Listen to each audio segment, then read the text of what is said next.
Tiniyak ni Department of Interior and Local Government o DILG Secretary John Vic Rimulya na walang special treatment na matatanggap si Senator Jinggoy Estrada at ng iba pang mga akusado sa umunay 537 million pesos na flood control corruption scandal. Ayon kay Rimulya, daraan si Estrada sa parehong proseso na pinapatupad sa lahat ng mga tao na nasa kustodiya ng pulisya, kabilang na ang booking procedures, fingerprinting, mugshots at medical examination.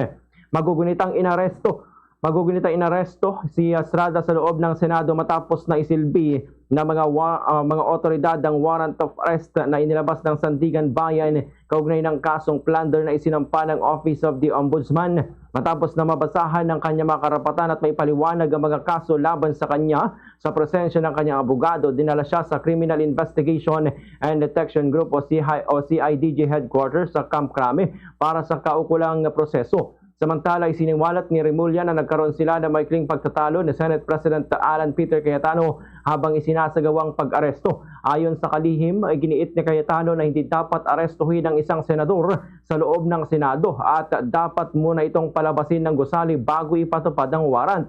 Gayunpaman, sinabi ni Rimulya na walang umiiral na batas na nagbabawal sa mga otoridad na magsagawa ng pag-aresto sa loob ng Senado. Matapos makumpleto ang mga kinakailangang proseso sa Camp Crame, inilipat si Estrada sa Sandigan Bayan para sa susunod na legal procedure kaugnay ng kanyang kaso. Kasama rin sa arrest warrant ng dating Department of Public Works and Highways o DPWH Secretary Manuel Bonoan at iba pang mga respondent sa kaso. Ayon sa DILG Chief, lahat ng nasasangkot ay na-account na ng mga otoridad. Binigyang diin ng opisyal na ang desisyon ukol sa kustodiya at detention arrangement ng mga akusado ay nasa kamay na ng Sandigan Bayan. Pakinggan natin ang naging sagutan ni Senate President Alan Peter Cayetano at DILG Secretary John Vic Rimulya sa pag-aresto kay Senator Jinggoy Estrada. We're gonna walk him out right outside the gate. He's voluntary. Respect the institution. This is not about Jinggoy. We're going out. No, don't leave him his right here. He can be arrested right there.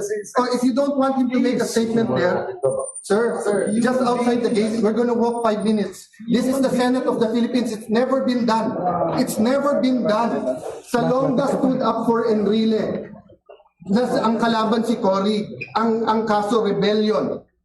Anong ginawa? They walked out. We're just asking you to walk out. Let's walk.